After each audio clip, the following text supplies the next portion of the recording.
নমস্কার, good evening. আমি ইলমাস সৈয়দ, আপনারা দেখছেন এনকে টিভি বাংলায় সাতটার শক্তিশাল। গ্যালিলিও গ্যালিলাই বলেছিলেন যে ভগবান ঠিক যে অস্ত্র কিংবা যে মন্ত্র ব্যবহার করে এই গোটা বিশ্ব ব্রহ্মাণ্ড সৃষ্টি করেছিলেন সেই অস্ত্রের নাম অঙ্ক। এবং আজ সেই অঙ্ক নিয়েই বসেছি আমরা। 2024-এর লোকসভা নির্বাচন সবে সমাপ্ত হয়েছে, তার ফলাফল আমরা সবাই জানি। বাংলায় তৃণমূল কংগ্রেসের ল্যান্ডস্লাইড ভিক্টরি, 29টি আসন। বিজেপির ঘরে মাত্র 12টি আসন। 2019-এর 18 থেকে নেমে তারা 12-তে, কিন্তু সেখানেই শেষ নয়।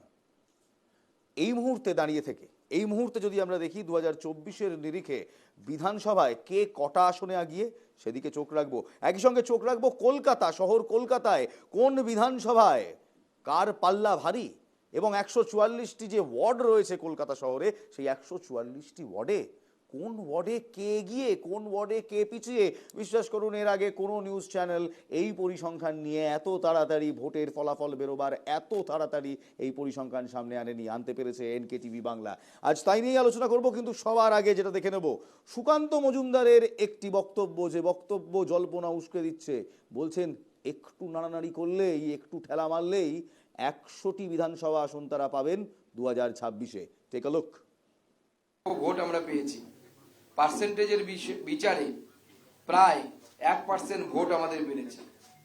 38 ছিল, সেখান থেকে 38 পয়েন্ট সামথিং হয়েছে, যেটা প্রায় 39-এর কাছাকাছি। উল্টো দিকে তৃণমূল কংগ্রেসের গত বিধানসভা নির্বাচনে ভোট পার্সেন্টেজ ছিল প্রায় 49%, 48 পয়েন্ট সামথিং ছিল, যেটা 49%-এর কাছাকাছি।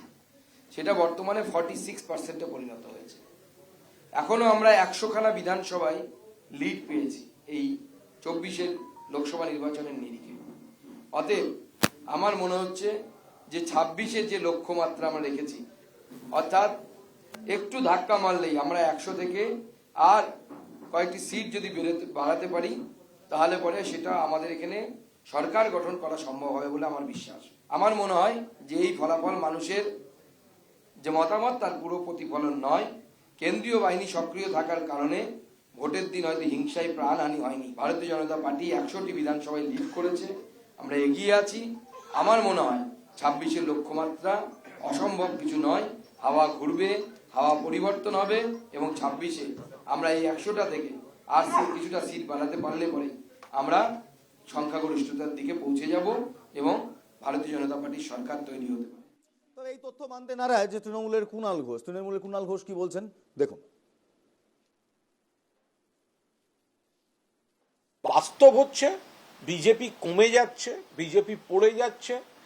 লোকসভা নির্বাচনে তৃণমূল বিরাট সফল, বিজেপির সব অঙ্ক ধুলোয় মিশে গেছে, বামেদের কংগ্রেসের অঙ্ক ধুলোয় মিশে গেছে, এবং 26-এ বিধানসভা নির্বাচনের ভূমিকার মঞ্চটা লোকসভা নির্বাচনের ফলাফলে প্রস্তুত হয়ে গেছে।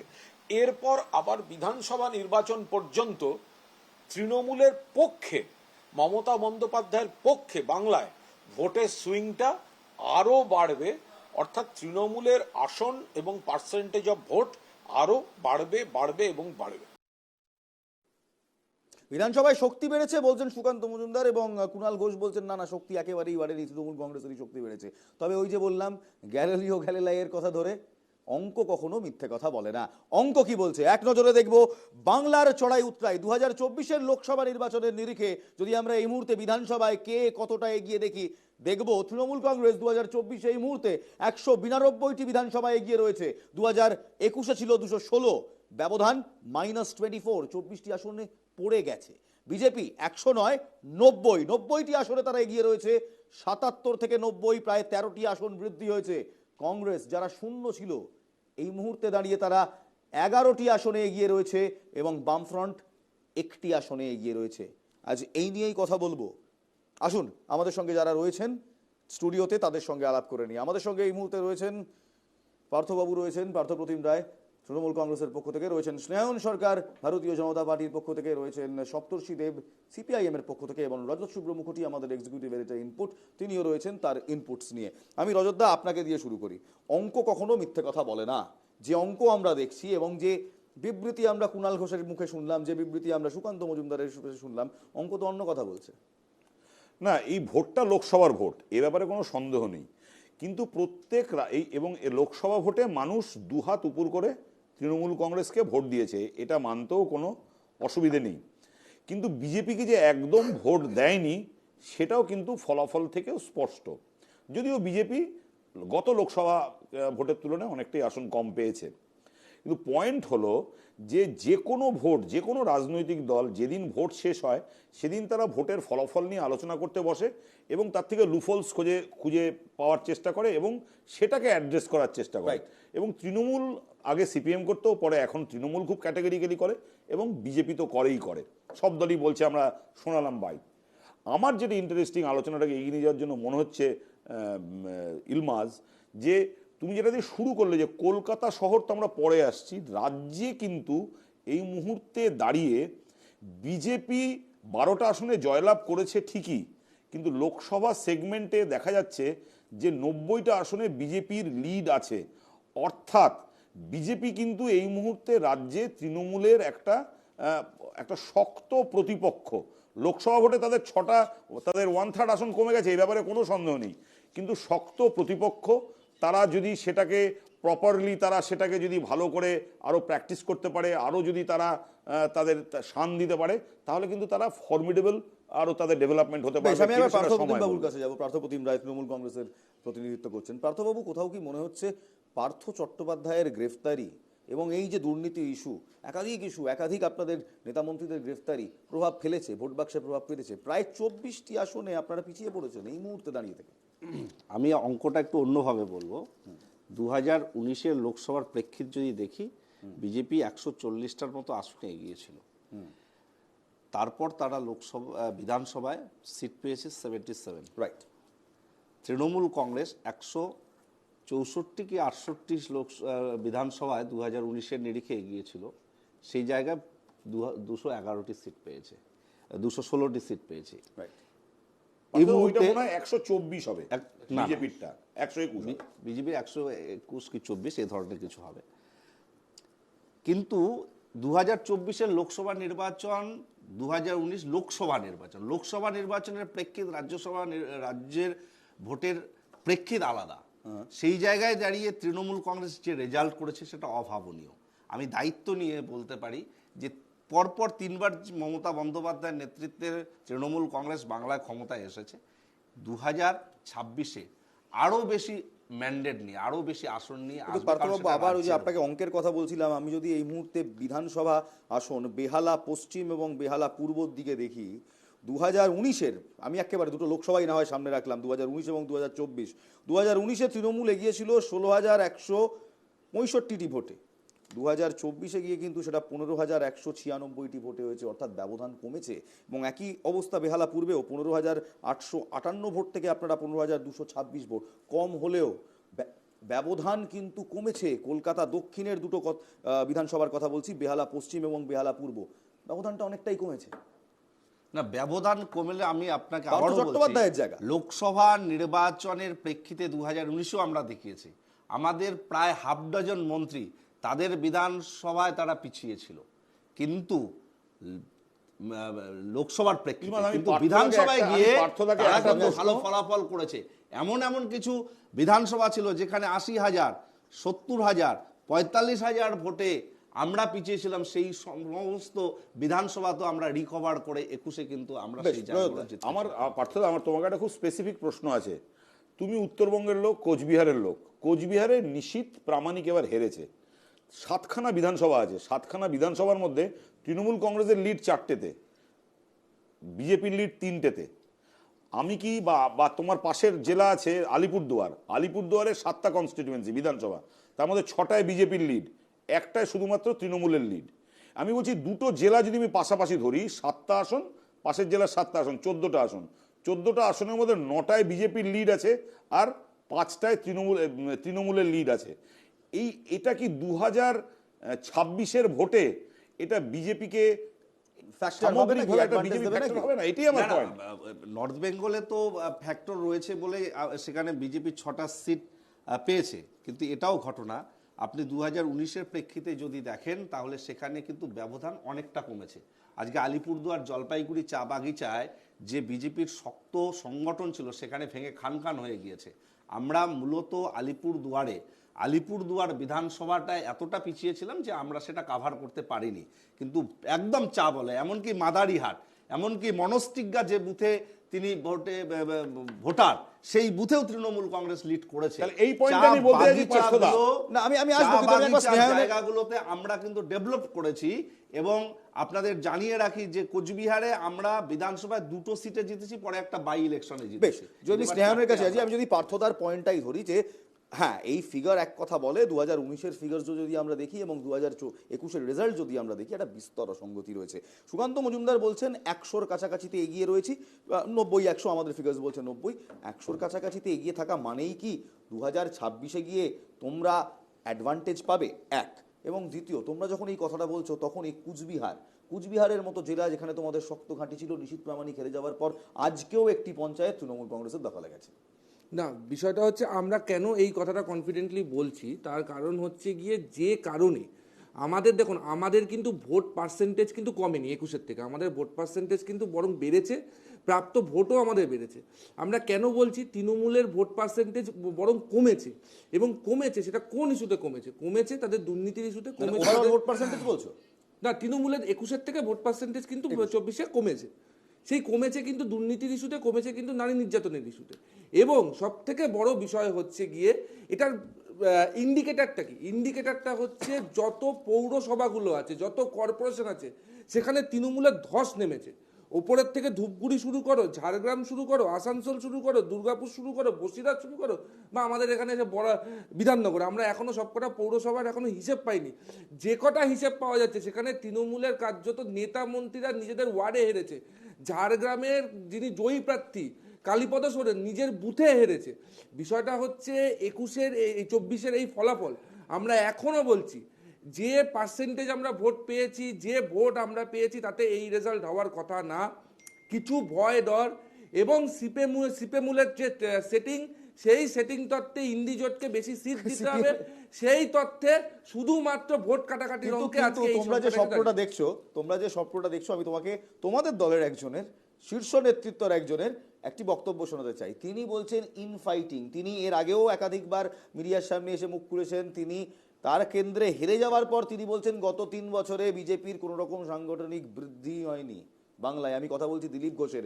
দিলীপ ঘোষ কি বলছেন আজকে সকালে, শুনুন। 19-এর লোকসভায় প্রায় 41% ভোট পেয়েছিলাম আমরা, আর সেটা 21-এ নেমে 38-এ নেমেছিল, 38-39-এ। এবারে লোকসভা তো আমরা চেষ্টা করতাম যে 41টা পার হয়ে যাক, 45-এ হোক, সেটা টার্গেটও ছিল, তাহলে আমরা যেটা চাইছিলাম সেটা হতো। কিন্তু সেটা আবার কমে গিয়ে 38-39-এ চলে এসছে। এটা পর্যালোচনা, বিধানসভার ভোটে কেন চলে গেল লোকসভাটা? নরেন্দ্র মোদীর নামে ভোট হয়েছে, সংগঠন বেড়েছে, এত নেতা এসে গেছেন। 21-এও এত লোক ছিল না, 1900 তো কেউ ছিলই না। দিলীপ ঘোষ ঘুরে ঘুরে প্রচার করেছিল, আর কেন্দ্রীয় নেতারা ছিলেন। এবার তো প্রধানমন্ত্রীও প্রত্যেক জায়গায় প্রায় গেছেন, এত এমএলএ এমপি আছেন, তারপরেও কেন আশানুরূপ ফল হয়নি? ভাবার দরকার আছে কিনা। অর্থাৎ তাকাতে হবে নিজেদের অন্তরে। 2019-এ সংগঠনের এত স্ট্রেংথ ছিল না, 2021-এ সংগঠনের এতটা স্ট্রেংথ ছিল না, 2024 সালে গিয়ে বিজেপির যে সাংগঠনিক স্ট্রেংথ, তারপরও দিলীপ ঘোষের বক্তব্য, আমরা এক্সপেক্ট করেছিলাম 41% পাবো ভোট শেয়ার, পেলাম না। ভোট শেয়ার 37 থেকে 38%-এর কাছাকাছি। কি বলবে? আমি তো তোমাকে সেম কথা বলছি যে আমাদের যে সাংগঠনিক শক্তি, এবং বিষয়টা হচ্ছে হ্যাঁ, ভোট পার্সেন্টেজ হয়তো আশানুরূপ হয়নি, কিন্তু যে ভোট পার্সেন্টেজ আমরা পেয়েছি, এবং আমি তোমাকে বলছি 13টা আসনে শুধুমাত্র ভারতীয় জনতা পার্টি আর তৃণমূলের যে ডিফারেন্স, তার থেকে বেশি ভোট পেয়েছে সিপেমুল, এবং সিপেমুলের ভোট কাটার জন্য বিজেপি এই 13টা সিট হেরেছে। কারা পেয়েছে? সিপেমুলটা কি? সিপেমুল তোমরা দেখতে পাবে যারা হচ্ছে আমরা বিজেমুল শুনেছিলাম, রজত দা, আমি এখানে লড়াই করে, আমরা ভোটের আগে বিজেমুল শুনেছিলাম, বাম কংগ্রেস বলতো বিজেমুল, এখন দেখছি বিজেপি বলছে সিপেমুল। 13টা সিট কি মেলাতে পারছি না, তুমি কি মেলাতে পারছো? মানে আমি একটা জিনিস বুঝতে পারছি না, যে সিপিএমকে একটা সময় দেখলাম, মানে এবারের ভোটে যেই দলটা রাজ্য রাজনীতিতে এত বছর ধরে ছড়ি ঘোরালো, সেই দলটাকে এখন সিপিএমকে বিজেপি বলে হচ্ছে তৃণমূলের এজেন্ট, আবার বিজেপি বলে তৃণমূলের এজেন্ট। সিপিএমের এই পরিণতি অবশ্য ফলাফলও তাই বলে দিচ্ছে। হ্যাঁ, এটা সপ্তর্ষি 0 থেকে 1, কংগ্রেস 0 থেকে 11। কোনটা শুনতে বেশি খারাপ লাগে, সিপিএমুল না বিজেমুল? বিজে মূলে তো আমাদের কিছু নেই, সুতরাং সিপে মূলটা আজকে প্রথম শুনলাম, ছিপিটিপি খুলেছে কিনা কি জানি, বুঝতে পারছি না। এখন আমার যেটা কথা সেটা হচ্ছে যে দেখুন, এই লোকসভা নির্বাচনটা প্রত্যেকটা নির্বাচনের একটা প্রেক্ষিত থাকে, এবং এই লোকসভা নির্বাচনের যেটা ডিফাইনিং ফ্যাক্টর সেটা হচ্ছে সারা দেশে ভারতের মানুষ বিজেপির বিরুদ্ধে ভোট দিয়েছে। That is the defining factor of this Lok Sabha নির্বাচন। পশ্চিমবাংলার ক্ষেত্রে সেটার কোনো উন্নত দেখা যায়নি। পশ্চিমবাংলার ক্ষেত্রে অধিকাংশ মানুষ মনে করেছেন যে বিজেপির বিরোধী শক্তি হিসেবে পশ্চিমবাংলায় তৃণমূল যারা সরকার চালাচ্ছে তাদের উপরেই আস্থা রাখা উচিত, সেখানে রেখেছেন। বিজেপির ভোট কমেছে, সেখানে তৃণমূলের ভোট হয়তো, ভোট শেয়ারটা হয়তো সমান রয়েছে, কিন্তু সিট বেড়ে গেছে। সুতরাং this is the basic factor in this election. এবার দ্বিতীয় কথা হচ্ছে, আমি একটা পয়েন্টের সপ্তর্ষির কাছ থেকে আমি একটা উত্তর দেবো। সপ্তর্ষি, শূন্য থেকে 2021-এ শূন্য থেকে তোমাদের এই মুহূর্তে দাঁড়িয়ে লিড একটি আসনে, রানীনগর আসনটায় আমি কোন কংগ্রেস 11টি পেল। আমি যদি ভোট শেয়ারও দেখি তোমাদের প্রার্থীর, আমি যদি টপ 5 প্রার্থী দেখি 20%-র বেশি তাদের ভোট শেয়ার নেই। কংগ্রেসের কিন্তু 3 জন প্রার্থী আছে, প্রায় 4 জন প্রার্থী আছে যারা 30-এর ওপর, প্রায় 40 ছুঁই, ঈসা খান 41%, বাকি আরো 3 জন প্রার্থী আছে 30-এর ওপর তাদের ভোট শেয়ার। মানুষের ভোটটা বামে না গিয়ে, ধরে নিলাম রামে গেল না, রাম থেকে বামে না গিয়ে, তৃণমূলেও না গিয়ে কংগ্রেসে পড়লো। না, কংগ্রেস আর সিপিএম তো আসন শেয়ারিং করে দাঁড়িয়েছে, সুতরাং এটা তো নয়, কম্পিটিটিভ তো নয়। আমার পয়েন্ট যদি তুমি যদি আমাকে এই পয়েন্টটা একটু ক্লিয়ার করে দাও, যে শুরু তুমি যেটা দিয়ে করলে, যে মোদির বিরুদ্ধে ভোট মমতায় কেন পড়বে, মোদির বিরুদ্ধে ভোট কেন সুজন চক্রবর্তীতে পড়বে না, কেন সেলিমে পড়বে না, কেন অধীরে পড়বে না? তার মানে মোদির বিরুদ্ধে তোমরাই তো বলছো যে মোদি দিদি ভাই এক। তোমাদের এই ন্যারেটিভটা তো বাংলার মানুষ আরো একবার রিজেক্ট করলো। আমাদের ন্যারেটিভটা এই লোকসভা নির্বাচনে রিজেক্টেড হয়েছে কিনা সেইটা ফল যদি সেইভাবে আপনারা বিশ্লেষণ করেন, আপনারা করতে পারেন। আমাদের পার্টির রাজ্য কমিটির সভা হবে, হয়ে সেটা নিয়ে এটা যা নির্যাস সেখান থেকে আমরা বলতে পারবো। তার আগে এইভাবে ডিটেলে তো বলা উচিত নয়। কিন্তু আমি যেটা বলতে পারি সেটা হচ্ছে, দেখুন, ওই 13টা আসনে বিজেপিকে হারিয়ে দিয়েছি, এই যে তথ্যটা আসছে কি সিপিএম ফুল বলছে, সুতরাং তাহলে তো আমাদের ভোটে লড়াই উচিত নয়। আচ্ছা, তোমরা কি মনে করো যে ভোটে জিতবো বলে লড়েছি? যে মীনাক্ষী ফ্যাক্টরের কথা তোমরা বলছিলে, সেই মীনাক্ষী ম্যাজিক কাজ করেনি? অবশ্যই কাজ করেছে। মীনাক্ষী ম্যাজিক বলুন, মানুষের ঢল মিটিং এ নামা বলুন, সবকটাই দ্য ভিজিবল সাইন্স ওয়্যার দেয়ার, কিন্তু সেইটার কেন ভোটে ট্রান্সলেশন হলো না সেটা নিয়ে তুমি যখন এই কথা বলছো, আমার ঠিক আজকে সকালে তোমাদের মুখপত্রের কথাটা মনে পড়ছে। সেখানে কিন্তু গোটা পেজ জুড়ে সীতারাম ইয়েচুরির ছবি, মীনাক্ষী মুখোপাধ্যায়ের নয়, মোহাম্মদ সেলিমের নয়, সীতারাম ইয়েচুরির ছবি। এবং একই জিনিস আমরা দেখলাম জাগো বাংলাতেও, সেখানেও মমতা বন্দ্যোপাধ্যায়ের ছবি নেই, অভিষেক বন্দ্যোপাধ্যায়ের ছবি। তাহলে কি এবার বাংলা থেকে বেরিয়ে গিয়ে দেশের দিকে তাকাচ্ছ? নির্বাচনটা তো দেশেরই হয়েছে ইলমাস, লোকসভা নির্বাচনটা তো পশ্চিমবাংলার বিধানসভা নির্বাচন নয়। Sitaram Yechury has been A important factor of the India জোট বা ব্লক, যাই বলুন, এই যে বাইন্ডিংটা, সেক্ষেত্রে দাঁড়িয়ে ওনার একটা বড় ভূমিকা রয়েছে। সুতরাং তার ছবি যদি গণশক্তিতে বেরোয় তাতে কোনো অপরাধ নেই, সেটা বেরোনো উচিত। মীনাক্ষীদির ছবি বহুবার বেরিয়েছে, মীনাক্ষীদির ছবি কেন বেরোলো না, সীতারাম ইয়েচুরির ছবি কেন বেরোলো লোকসভা নির্বাচনের পরে? This should not be the issue. একই প্রশ্ন আমার পার্থতার কাছেও, যে মমতা বন্দ্যোপাধ্যায় ভার্সেস নরেন্দ্র মোদী, এই ন্যারেটিভটা আপনারাই সেট করে দিয়েছিলেন। মোদী ম্যাজিক, মোদী গ্যারান্টি ভেঙে দেবে মমতা বন্দ্যোপাধ্যায়ের ম্যাজিক। তারপর আজকে আপনাদের মুখপাত্রতে ছবি বেরোচ্ছে অভিষেক বন্দ্যোপাধ্যায়। আমি আজকে এনকেটিভি এসেছি, আমার ছবি দেখাবে না কার ছবি দেখাবে? তো অভিষেক বন্দ্যোপাধ্যায় তৃণমূল কংগ্রেসের প্রতিনিধি হয়ে দিল্লিতে সভা করতে গিয়েছে, বিভিন্ন কাজ কর্মসূচি করতে গিয়েছে, তার ছবি তো বেরোবে। তার ছবি, মানে যিনি ইন্ডিয়া জোটের নাম দিলেন তার তিনি নেই, তিনি এই গোটা জোট প্রক্রিয়ায় বেরিয়েছে। সেটা দিল্লিতে যে বৈঠকগুলো হলো তাতে সামিল হয়েছে অভিষেক বন্দ্যোপাধ্যায়। দিদিমণি নিজে ঘোষণা করেছেন অভিষেক তৃণমূল কংগ্রেসের হয়ে সেখানে যাবে, প্রতিনিধিত্ব করবে। স্বাভাবিকভাবে তিনি বিভিন্ন বৈঠক করেছেন, বিভিন্ন ইন্ডিয়া জোটের বিভিন্ন নেতৃত্বের সঙ্গে আলাদাভাবে কথা বলেছেন, সেই ছবি উঠবে। সেটাই বেশ। Coming back to the point, আমরা একটু পয়েন্টে ফিরি। মানুষ আশা রাখলো কংগ্রেসের ওপর, কিন্তু বামেদের ওপর আশা রাখলো না। স্নেহায়ন, দেখো, আশা রাখলো না সিপিএম এর যে কাজটা ছিল, সিপিএম কে যে দায়িত্বটা দেওয়া হয়েছিল, সিপিএম খুব ভালোভাবে সেই দায়িত্বটা পালন করেছে।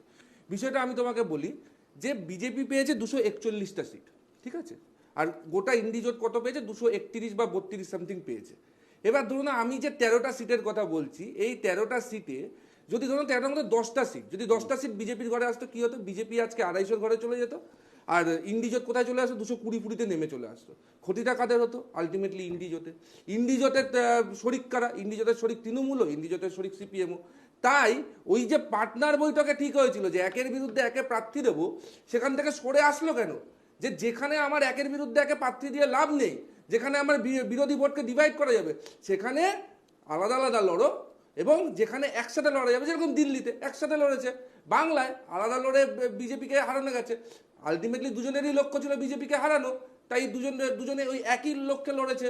লড়ে আজকে বিজেপির সিট প্রায়, আমি তো বলছি আজকে যদি ওই 10টা সিটও পেতাম, আমি 13টা বাদ দিচ্ছি, 10টা সিট পেলে আজকে হিসাব করো না, 12 + 10 22, তৃণমূল কমে চলে আসতো 19। কে সিঙ্গেল লার্জেস্ট পার্টি? বেশ, সপ্তর্ষি। নরেন্দ্র মোদী তো বিচক্ষণ ব্যক্তি, দেশের প্রধানমন্ত্রী, তিনি 400 পার বলেছিলেন। তাহলে ও যে হিসেবটা বলছে সেই হিসেবটা কি বাদ দিয়ে তিনি এই হিসেবটা করেছিলেন? আমি তো বুঝতে পারছি না। আমরা তো ঘোষিতভাবেই বলছি যে আমরা বিজেপির বিরোধিতা করতে চাই, বিজেপিকে হারাতে চাই, তার জন্য যা যা করা উচিত তাই আমরা করেছি। কিন্তু তার মানে এইটা নয় যে ইন্ডিয়া জোট অন্য কোনো অনৈতিক কাজ করেছে। ইন্ডিয়া জোটের একজন শরিক হিসেবে নির্বাচনে লড়া, সেখানে ভোট প্রাপ্তি, সেই ভোট প্রাপ্তির জন্য বিজেপির যদি 10টা সিট কমে, তাহলে কমেছে। বেশ, আমরা যদি একবার বেশ আমরা আসবো এই আলোচনায়, কিন্তু কলকাতাতে কার পাল্লা ভারী যদি বিধানসভায় দেখি? কলকাতাতে মোট 14টি বিধানসভা রয়েছে। সেই 14টি বিধানসভার মধ্যে এই মুহূর্তে দেখা যাচ্ছে তৃণমূল কংগ্রেস 12টিতে এগিয়ে রয়েছে এবং বিজেপি এগিয়ে রয়েছে 2টি বিধানসভায়। বাম কিংবা কংগ্রেস কোথাও নেই। শ্যামপুকুর এবং জোড়াসাঁকোতে এগিয়ে রয়েছে বিজেপি। রজতদা, যে ফ্যাক্টস অ্যান্ড ফিগার্স আমরা এখন সামনে রাখছি, 14টার মধ্যে 12টাতে এগিয়ে রয়েছে তৃণমূল কংগ্রেস, 2টোতে এগিয়ে রয়েছে বিজেপি। এখানে আবার বলে দিই, এই যে 12টার মধ্যে তৃণমূল কংগ্রেস এগিয়ে রয়েছে, বেহালা পশ্চিম, বেহালা পূর্বও রয়েছে, যেখানে লিড কমেছে এবং একটা বিধানসভা তারা রিকভার করতে পেরেছে, যেটা হচ্ছে রাসবিহারী বিধানসভা। 2019-এ যে রাসবিহারী বিধানসভায় বিজেপি এগিয়েছিল। এই মুহূর্তে দাঁড়িয়ে বাম কংগ্রেস কোথায়? এটাই মানে আমি যে এই আলোচনাটা আমার এটাই মনে হচ্ছে যে এই মুহূর্তে দাঁড়িয়ে যে এই ন্যারেটিভটা যে আমরা দেখলাম পশ্চিমবঙ্গের রাজনীতিতে আজকে সিপিএমকে শুনতে হচ্ছে, সিপিএমকে শুধু সিপিএমূল বা সিপিএম যেটা এতদিন বলতো বিজেমূল। আমি একটা জিনিস খুব স্পষ্ট, এই দীর্ঘদিন ধরে এই ভোট দেখে বা এর আগের বিভিন্ন ভোট কভার করে, এই মুহূর্তে দাঁড়িয়ে যে সিপিএম যে ন্যারেটিভটা গত 10-12 বছর ধরে দেওয়ার চেষ্টা করছে যে তৃণমূল আর বিজেপি এক, এই ন্যারেটিভটা কিন্তু বাংলার মানুষ রিজেক্ট করেছে। এবং সিপিএমের যে পলিটিক্যাল লাইন, সেই পলিটিক্যাল লাইনটা কিন্তু মুখ থুবড়ে পড়েছে, এটাকে স্বীকার করতেই হবে। এবং 2026-এর আগে সিপিএমকে রিইনভেন্ট করতে হবে। আরও বেটার আমাদের গেস্ট বলতে পারবেন, কিন্তু এই লাইন বাংলায় বারবার মানুষ রিজেক্ট করছে যে বিজেপি আর তৃণমূল এক, তাহলে গোটা ভোটটা একেবারে আমরা দেখতে পাচ্ছি তৃণমূলের দিকে পড়তো না বা বিজেপিকে পড়তো না, সিপিএমও কিছু ভোট পেত। এবং তুমি যেমনটা বললে যে একটা আসন নেই যেখানে শুধুমাত্র সেলিমদা দাঁড়িয়েছিলেন, সেলিমদা রানীনগর থেকে লিড পেয়েছে মুর্শিদাবাদে, এবং বাকি সব জায়গায় যেখানে আমরা দেখতে পাচ্ছি কংগ্রেস প্রায় 11টা আসনে লিড আছে, বিজেপির 90টা আসনে লিড আছে, সিপিএমের 90%-এর বেশি পার্থদা জামানত জব্দ হয়েছে। তার ফলে আমার মনে হয় যে 5 লক্ষ টাকার উপর জামানত জব্দ। তার মানে সিপিএমকে রিইনভেন্ট করতে হবে, না হলে কিন্তু এইটা কিন্তু একেবারে বস্তা পচা লাইন হয়ে গেছে এবং মানুষ কিন্তু একের পর এক ভোট সিপিএমের থেকে এই জায়গাটায় মুখ ফেরাচ্ছে। বেশ, আমি আসবো স্নেহন তোমার কাছে, কিন্তু দেশের ভোট তো এআইডিএমকে কটা আসন পেয়েছে এবার? পাইনি। বিএসপি কটা আসন পাইনি। তাহলে বিএসপি একটা দল ছিল উত্তরপ্রদেশের মতন রাজ্য চালিয়েছে, এআইডিএমকে একটা দল ছিল তামিলনাড়ুর মতন রাজ্য চালিয়েছে, তারা আজকে কোনো আসন পায়নি। তার মানে তারা রাজনীতিতে অপ্রাসঙ্গিক। এইটা বলা আমরা একবারও বলছি না, আমাদের মনে হয় না একবারও বলা হচ্ছে পলিটিক্যাল লাইন ঠিক করা উচিত। সেটা নিশ্চয়ই পার্টি ঠিক করবে। তোমাদের যে কথাটা ইনপুটটা, সেটা আমি মানে তাচ্ছিল্য করছি না, there is merit in that input. কিন্তু আমার কথা হচ্ছে রাজনীতি একটা চলমান প্রক্রিয়া, it is a game of infinite possibilities. এবং সেক্ষেত্রে দাঁড়িয়ে কখনো কখনো এরকম সময় আছে, মমতা বন্দ্যোপাধ্যায় একবার একা হয়ে গেছিলেন না, আবার ইনফাইনাইট পসিবিলিটিস বলো না, তাহলে সিপিএম আর তৃণমূলও কোনোদিনও যেটা বলছে যে আমাদের সময় সংক্ষিপ্ত। আমি একবার স্নেহনের কাছে যাবো। স্নেহন, যদি কলকাতার দিকে দেখি, urban voter, city voter, city ভোটারে যে আমি দেখছি দুটো মাত্র আসন, রাসবিহারী ছিল, সেটাও এবার হাতছাড়া হয়েছে। দুটো মাত্র আসনে তোমরা এগিয়ে রয়েছো, শ্যামপুকুর এবং জোড়াসাঁকো। বাকি একটি আসনও তোমরা এগিয়ে নেই। 14 মধ্যে 12টাতে তোমরা পিছিয়ে। তার মানে কি শহুরে মানুষের কাছে বিজেপির মেসেজ, তোমাদের যে বক্তব্য, তোমাদের যে ইস্যুগুলো, সেগুলো গ্রহণযোগ্য হচ্ছে না? একদমই না। আমি তোমাকে বলি, প্রায় 45টার মতো ওয়ার্ডে আমরা এগিয়ে গেছি, এবং বহু ওয়ার্ড আছে যেখানে আমাদের যে ডিফারেন্স ছিল, আমি বিধানসভার ডিফারেন্স বলছি, বিধানসভায় যে ডিফারেন্স ছিল, ওই যে কুণাল ঘোষরা বলছে না বিধানসভায় আলাদা ভোট, মমতা ব্যানার্জির ভোট, সেই ডিফারেন্স লোকসভায় কমে এসছে। এবং তোমাকে এখন বলে রাখি, একটু পরে তোমরা খবর পাবে 20 নম্বর ওয়ার্ডে তৃণমূলের কাউন্সিলর রিজাইন করেছে, কারণ সে তার লিড বিজয় উপাধ্যায় 350 ভোটে নেমেছে। আমি তোমাকে একটা এক্সাম্পল, দুটো এক্সাম্পল দিই। দমদম কলকাতা সংলগ্ন একটা আসন, 80,000 ভোটে আমরা হেরেছি, সিপিএম ভোট পেয়েছে 2,40,000। আরেকটা এক্সাম্পল দিই, আমার নিজের ওয়ার্ড 111 নম্বর ওয়ার্ড, আমাদের সাথে তৃণমূলের ডিফারেন্স 1762, সিপিএম পেয়েছে প্রায় 6,000। সিপিএম কি ভোটে নামবে না? একদম নামবে দাদা, একদম CPM ভোটে নামবে আমি না। অযোধ্যা একটা সিম্পল কথা বলি, আর নামুক, তাদের স্ট্যান্ডটা ক্লিয়ার করুক। তারা যদি স্ট্যান্ডটা ক্লিয়ার তাদের স্ট্যান্ড তো ক্লিয়ার। আমরা আমারও বিজেপির তোমাদের বিরুদ্ধে বিরোধী দাঁড়াচ্ছি। ভাই। হ্যাঁ, আমরা বিজেপির বিরুদ্ধে দাঁড়াচ্ছি, আমরা তৃণমূলের বিরুদ্ধে দাঁড়াচ্ছি, তাদের তো স্ট্যান্ড তো ক্লিয়ার। এক্স্যাক্টলি। আচ্ছা চলো, তাহলে কথা হচ্ছে কি, আমরা যখন তৃণমূলের এটা কি বিরুদ্ধে তুমি দাঁড়াচ্ছি, আজকে না আমি শুনলে? আমি শেষ করে দিই, তুমি আজকে এটা আমি প্রথম শেষ করে দিই। শুনলে নাকি? আমার বক্তব্য হচ্ছে, আমি যখন তৃণমূলের বিরুদ্ধে দাঁড়াচ্ছি, ধরুন আমি কংগ্রেসের বিরুদ্ধে লড়াই করছি পশ্চিমবাংলায়, আমি তো দিল্লি থেকেও কংগ্রেসের বিরুদ্ধে লড়াই করছি, তুমি ইলমাস, তুমি এনকে টিভিতে অ্যাজ এ জার্নালিস্ট কাজ করছো, তুমি তো আবার নিশ্চয়ই অন্য কোনো মিডিয়া হাউসে গিয়ে কাজ করবে না, তুমি এনকে টিভিতেই হয়ে কাজ করবে। নিশ্চয়ই করবো, মানে এখন তো কাজ করবে না, একসাথে দুটো জায়গায় তো তুমি সাইমালটেনিয়াসলি কাজ করা যায় না মিডিয়া হাউসে। না, নিশ্চয়ই তুমি করা যায়। তোমার নিশ্চয়ই অ্যালিজেন্সটা এখন এনকেটিভির পক্ষেই থাকবে। তুমি যদি এনকেটিভি ছাড়ো তখন গিয়ে অন্য মিডিয়া হাউসে কাজ করতে পারবে। তাহলে আমাদের প্রশ্ন হচ্ছে, একটা দল একই সাথে বাংলায় লড়াই করছে আর দিল্লিতে গিয়ে কি করে তবে এই মর্মে আমারও একটি না, প্রশ্ন আছে শিশির অধিকারী। শিশির অধিকারী তিনি অঘোষিতভাবে ভারতীয় জনতা পার্টির জন্য কাজ করলেন গত 2 বছর ধরে, ঘোষিতভাবে তিনি রইলেন তৃণমূল কংগ্রেসের সাংসদ, সেটাকে কি বলবেন? না না, বিষয়টা হচ্ছে, দেখো, শিশির বাবু গত 2 বছরে ভারতীয় জনতা পার্টির কোনো কার্যক্রমে উপস্থিত হয়েছেন বলে আমি তো দেখিনি। বিষয়টা হচ্ছে উনার মেয়াদকাল শেষ হয়ে গেছে, উনি এবার ভোটেও দাঁড়াননি, সেটা হচ্ছে বিষয়। আর তুমি বলছো একটা ব্যক্তি নিয়ে, আমি বলছি একটা দল নিয়ে, দলের স্ট্যান্স নিয়ে, এবং বারবার প্রমাণ হচ্ছে তাদের ভোট সুবিধা কাটার পাইয়ে জন্য দেওয়ার জিতেছে। তোমাদের বিরুদ্ধে অভিযোগ রয়েছে। 2019-এ তোমাদের বিরুদ্ধে অভিযোগ ছিল তোমাদের ভোট শিফট করে গেছে রামেতে, এবং এবার অভিযোগ আসছে যে তোমাদের ভোটের জন্যই ভারতীয় জনতা পার্টি হারলো, তোমাদের ভোট শিফট করে গেছে কংগ্রেস এবং তৃণমূল কংগ্রেস। এটা অবান্তর কথা। এটা ওদের সরকারকে মানুষ অনাস্থা দেখিয়েছে, সেখানকার ভোট, পশ্চিমবাংলায় ওদের ভোট কমেছে, সেটা যদি ওরা দোষ খুঁজতে চায় অন্যরা কারা ভোট পেয়েছে তাদের উপরে, এটা কোনো রাজনৈতিক কথা হচ্ছে না। আমাদের কথা খুব পরিষ্কার। দেখুন, সিপিআইএম রাজনৈতিকভাবে প্রথম দিন থেকে বিজেপির বিরোধিতা করেছে, পশ্চিমবাংলায় সিপিআইএম তৃণমূলের বিরোধিতা করেছে, এবং এই লাইন থাকবে, এই লাইন নিয়েই ভোটে লড়া।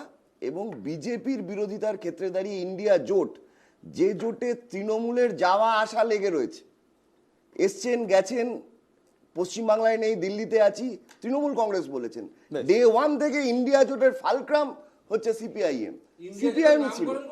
বেশ বেশ বেশ বেশ, আমরা এই প্রসঙ্গেই থাকবো। শহর কলকাতার দিকে নজর রাখবো। শহর কলকাতার 144টি ওয়ার্ডে কে কতটা এগিয়ে 2024-এর লোকসভা ফলের নিরিখে, সেদিকে নজর রাখবে। কিন্তু তার আগে একটা ছোট্ট বিরতির পর সেই গ্যালিলাইয়ের অঙ্কের তত্ত্ব নিয়ে আবার ফিরবো। এই মুহূর্তে দাঁড়িয়ে দেখার জন্য শহর কলকাতা এই মুহূর্তে দাঁড়িয়ে কার দিকে পাল্লা ভারী। দেখতে থাকুন এনকে টিভি বাংলা।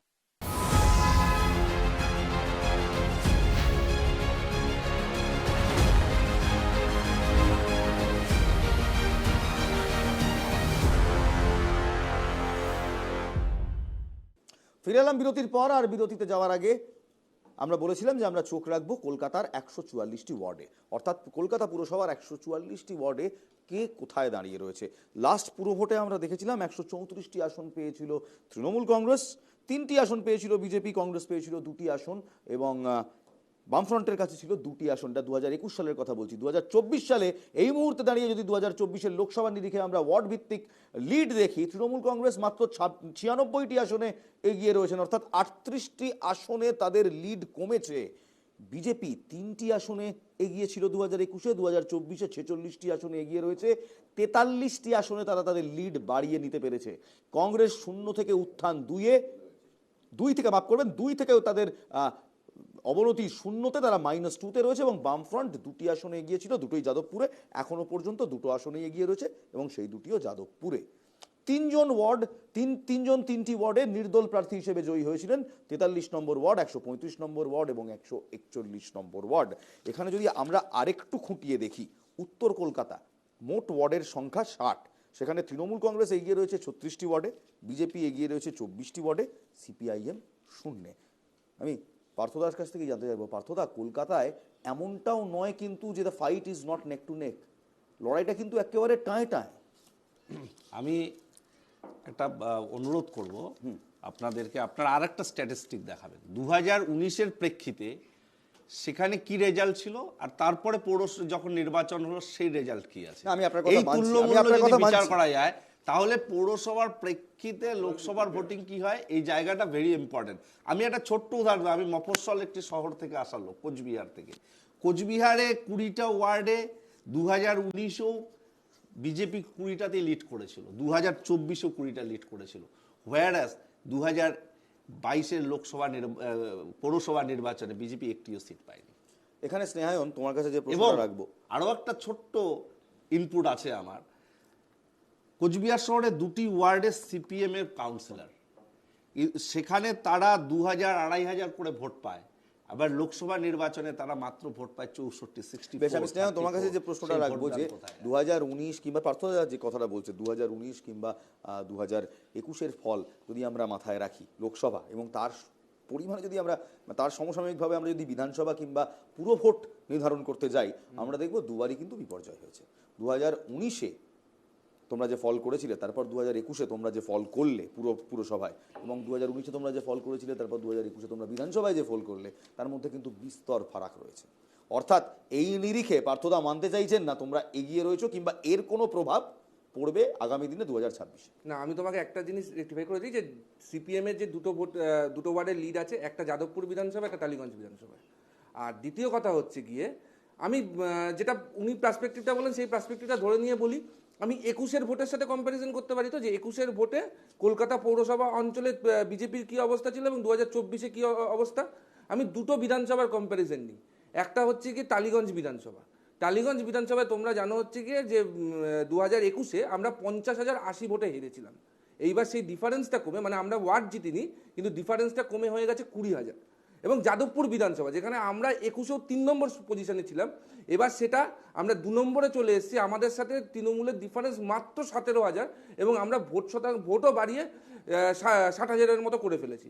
প্রতিটা ওয়ার্ডে যে ওয়ার্ডগুলো আমরা পিছিয়ে, আমি তোমাকে বলছি যে ওয়ার্ডগুলো আমরা পিছিয়ে, সেই ওয়ার্ডগুলো প্রতিটা ভোটের চরিত্র কিন্তু আলাদা হয়, প্রতিটা ভোটের ইস্যু এটা আলাদা 21-এর হয়। সাথে আমি বলছি, পুরসভার ভোটের ইস্যু, পঞ্চায়েতের ভোটের ইস্যু, বিধানসভার ভোটের ইস্যু এবং লোকসভা ভোটের ইস্যু আলাদা হয়। মানুষের ভোটিং প্যাটার্ন কি সেই ইস্যু ধরে চেঞ্জ হয়, নাকি এই মুহূর্তে আমরা যে ট্রেন্ড দেখছি কোথাও একটা বাইনারি চলছে, তৃণমূল ভার্সেস বিজেপি, সেই প্যাটার্ন ধরেই ভোট হবে? না, দুটো তিনটে জিনিস বলা যায় যে লোকসভা ভোটের নিরিখে পুরো ভোটকে আমরা আলোচনা করছি, প্রত্যেক রাজনৈতিক দল ভাবে কোন বাড়িতে কত ভোট আছে সেটা দেখে।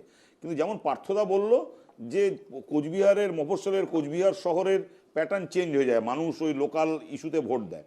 কিন্তু আমার কাছে এই আলোচনাটা, এই ভোট এটি এই কারণেই সিগনিফিক্যান্ট যে যাদবপুর বা টলিগঞ্জ যেমনটা বলছে যে একাধিক জায়গায় কলকাতা শহরের বুকে যেখানটা আমরা দেখতে পাচ্ছি যে বিজেপি কিন্তু পার্থদা ম্যাসিভভাবে সেকেন্ড পজিশনে চলে এসছে।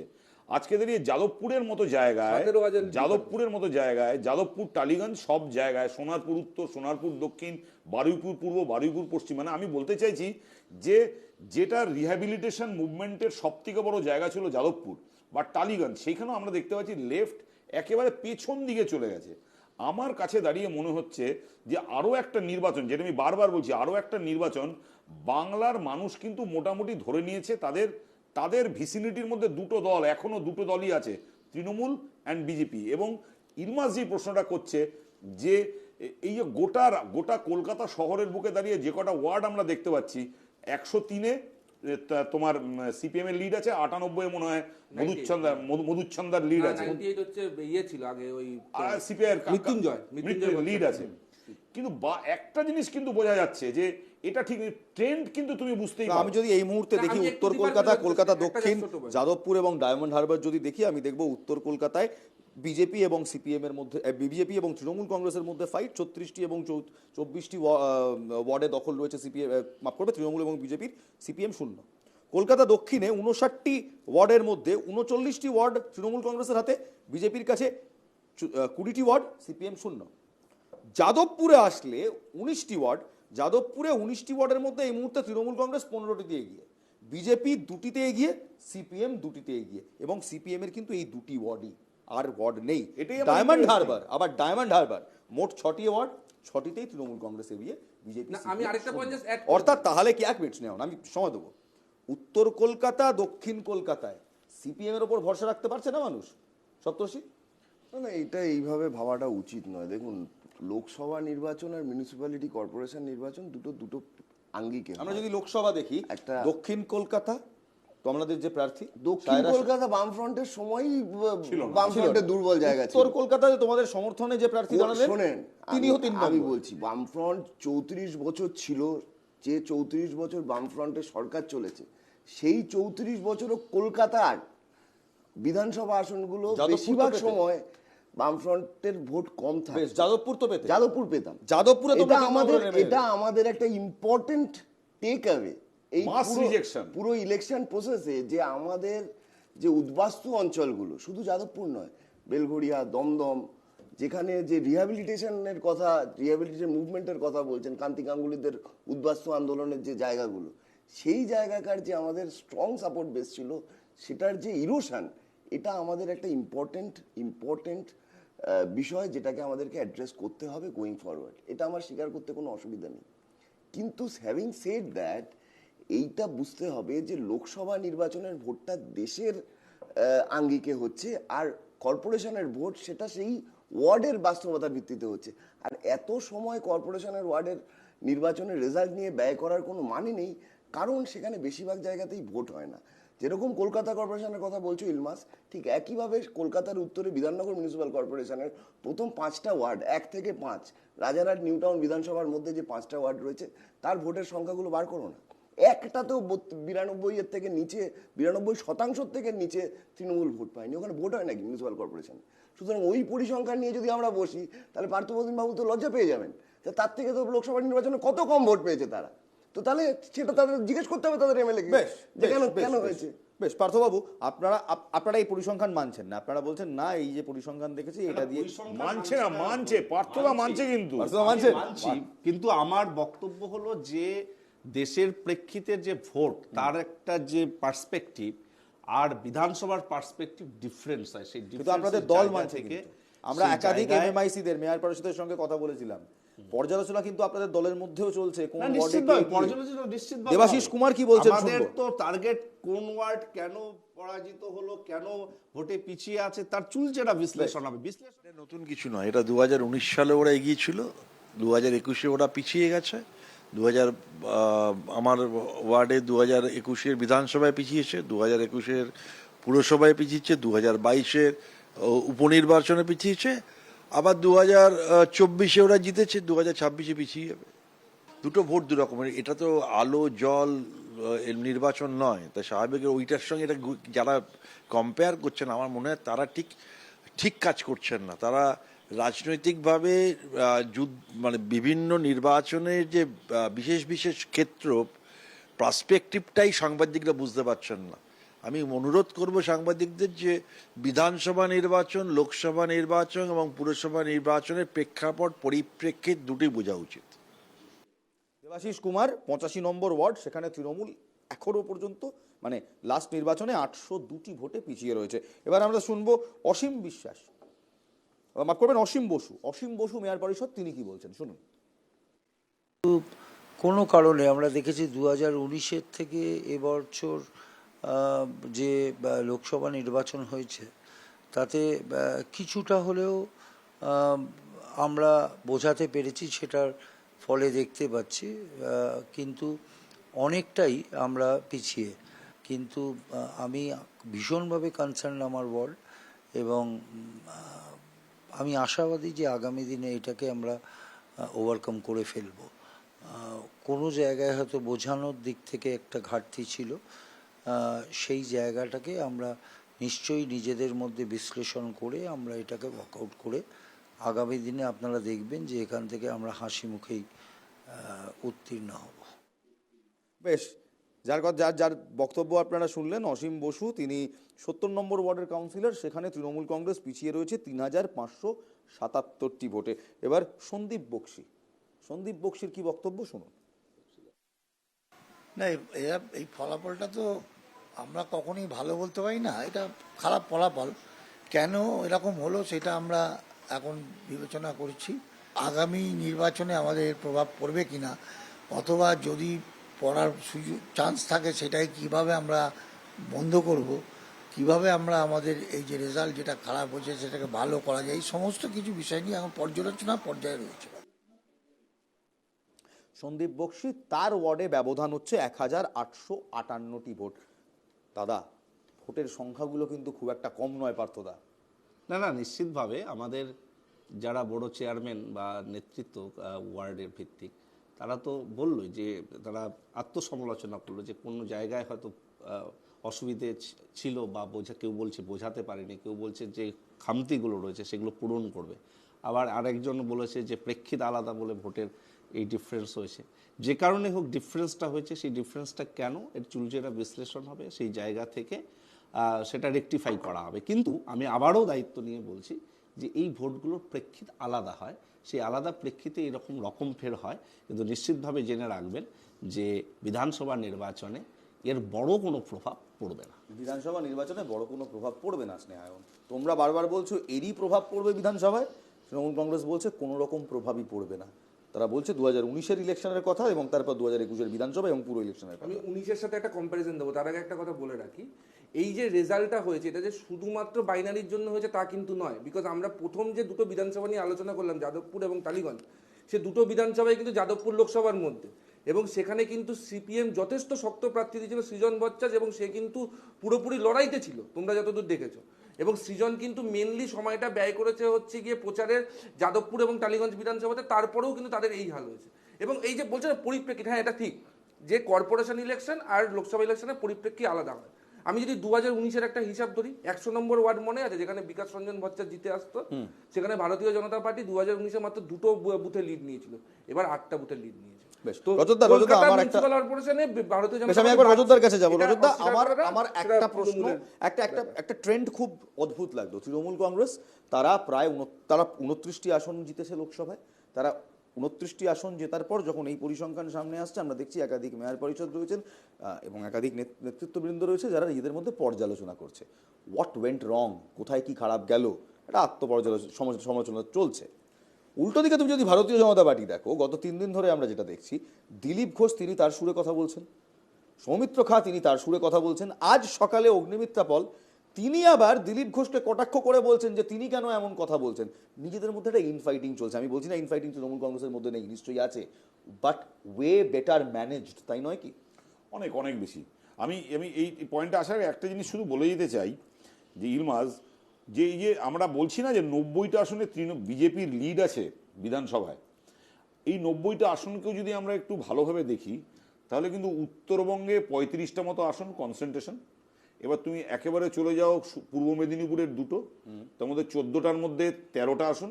আর এদিকে চলে আসো বনগাঁ, আর বনগাঁর পাশে রানাঘাট, সেখানে 12টা আসন।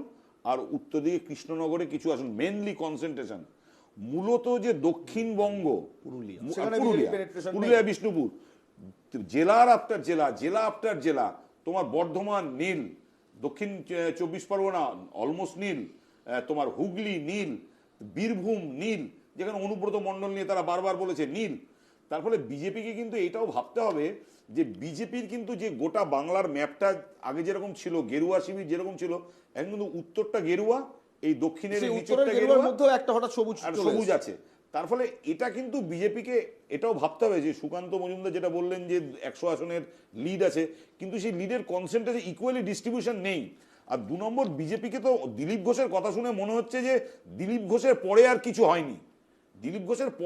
হয়নি, এবং এই কাদা ছেঁড়াছিড়ি যেই লেভেলে চলে গেছে তাদের, সেটা ওদের দলেরই ব্যাপার।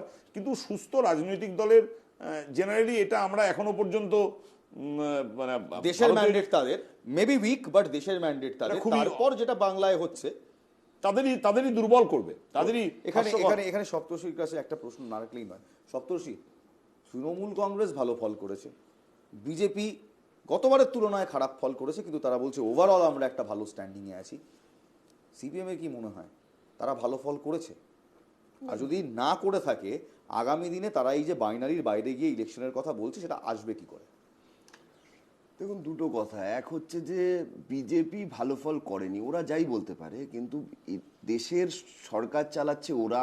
আগের বার সরকারে অ্যাবসলিউট মেজরিটি নিজেদের দলের ছিল, সেই মেজরিটি লুজ করেছে, সংখ্যা কমেছে, এনডিএ সংখ্যাও কমেছে, পশ্চিমবাংলাতেও সংখ্যা কমেছে, তারপরে আর ভালো ফল করেছে এটা বলাটা আমার মনে হচ্ছে বিলাসিতা।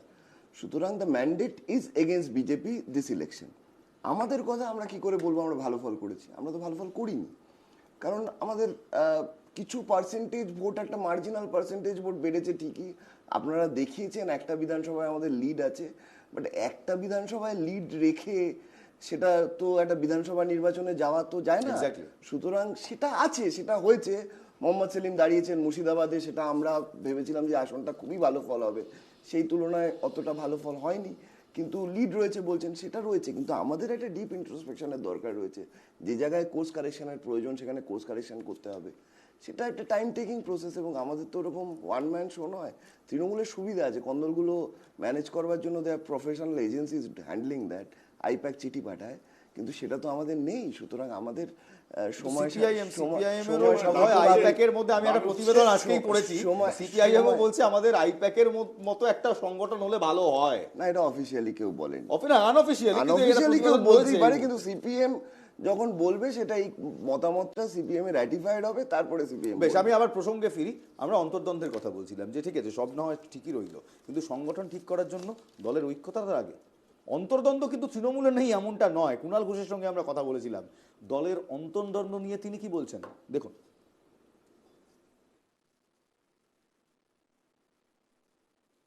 বিজেপির তো ফুটি ফাটা অবস্থা। প্রকাশ্যে দিলীপ ঘোষ থেকে শুরু করে, কৃষ্ণনগরের ওনাদের প্রার্থী থেকে শুরু করে আরো যারা, তারা প্রকাশ্যে তাদের এই গোষ্ঠীবাজি দ্বন্দ্ব, কারা হাইজ্যাক করলো, কারা ক্যান্ডিডেট দিল, কারা ক্যান্ডিডেট বদল করলো, এগুলো নিয়ে প্রকাশ্যে কাদা ছোঁড়াছুঁড়ি চলছে। ফলে তৃণমূল পরিবারটা এক এবং ঐক্যবদ্ধ। আর বিজেপি আগেও ছিল গোষ্ঠীবাজিতে দীর্ণ, এখন প্রত্যাশিত পরাজয়ের পর সেই কাদা ছোঁড়াছুঁড়িটা আরো সামনে চলে এসেছে। কুণাল ঘোষ কি খুব একটা ভুল কথা বললো স্নেহায়ন? না, বিষয়টা হচ্ছে দেখো যে কথাগুলো উঠে এসছে সেগুলো যারা বলেছে তারা সবাই আমার সিনিয়র লিডারশিপ, তো সেই বিষয়ে আমি কিছু বলবো না। কিন্তু বিষয়টা হচ্ছে গিয়ে যে আমি একটা কথা বলি, যে রজতদা যেটা বললো যে হ্যাঁ তোমাকেই কিন্তু ডিফেন্ড করতে হবে না, পূর্ব বর্ধমানে আমরা কোনো সিটে লিড নেই ঠিকই, কিন্তু পশ্চিম বর্ধমানে আমাদের 3টে সিটে লিড আছে, এবং হুগলি জেলাতে কিন্তু আমাদের 6টা সিটে লিড আছে। আবার আরামবাগে আমি খুব স্পেসিফিক না না, আচ্ছা হুগলি কনস্টিটুয়েন্সি বলেছেন, আমি হুগলি জেলা হিসাবে বললাম যে হুগলি জেলায় 6টা সিটে আমাদের লিড আছে। এবং বিষয়টা হচ্ছে যে সেই হিসাবে দেখতে গেলে দার্জিলিং যে জেলা, সেখানে কিন্তু তৃণমূল বিধানসভাতেও কোনো সিট জেতেনি, এবারও কিন্তু কোনো সিট জেতেনি। কিন্তু আমি একটা কথা বলি, আমাদের ভারতীয় গণতন্ত্রের একটা মজা আছে, সবাই সব রকমের রেজাল্ট একবার মানে প্রতিবার করে না, কেউ কম পায় কেউ বেশি পায়। ডেফিনেটলি এবারে এটা আমরা অস্বীকার করে তো কোনো লাভ নেই, আমাদের সিট কমেছে, সেটা রাজ্যের পক্ষে হোক বা দেশের পক্ষে হোক। আমরা আগের বারের যে সিট পেয়েছি সেই সিট আমরা পাইনি, কিন্তু আমরা হলফ করে একটা কথা বুক চিতিয়ে বলতে পারি, আমরা 2024 লোকসভা নির্বাচন নিজেদের জন্য লড়েছি, অন্য কোনো আমাদের জোট শরিককে জেতানোর জন্য লড়িনি। মানে কারা জোট শরিককে জেতানোর জন্য লড়েছে? ওই বললাম যে যারা নিজেদের না, আপনাদের জোট শরিক ছিল আমি জানি না বাংলায়, আমি বুঝতে পেরেছি, তৃণমূলের কাছেও যাই, আপনাদের কোনো জোট শরিক ছিল বাংলায়? দেখুন, ভারতবর্ষে এবারে নির্বাচনের মূল লক্ষ্য ছিল মোদী সরকারের পতন ঘটানো। আমরা সেই লক্ষ্যের কাছাকাছি পৌঁছতে পেরেছি, এবং তৃণমূল কংগ্রেস একটা বড় ভাগিদার হিসেবে সেখানে স্ট্যান্ড করেছে। আসলে ধর্মের উন্মাদনা তৈরি করে যে রাজনীতি করবার চেষ্টা করেছে, সন্দেশখালীর মিথ্যাচার করে যে রাজনীতি করবার চেষ্টা করেছে, সংবিধানকে বিকৃত করবার যে চেষ্টা করেছে, কিন্তু বিজেপি সেই জায়গাটা সন্দেশখালী, ওভারঅল বসিরহাট লোকসভা নির্বাচনে তো আমরা ভোট অনেক বহু ভোটে জিতেছি। যে সন্দেশখালীকে সারা বাংলা কেন জাতীয় স্তরে একটা গেম প্ল্যানিং করা হয়েছিল, সেই জায়গাটা মুখ থুবড়ে পড়েছে। আজকে যে রাম মন্দিরকে ইস্যু করা হয়েছিল সেই কনস্টিটিউয়েন্সিতে সেখানে হেরেছে।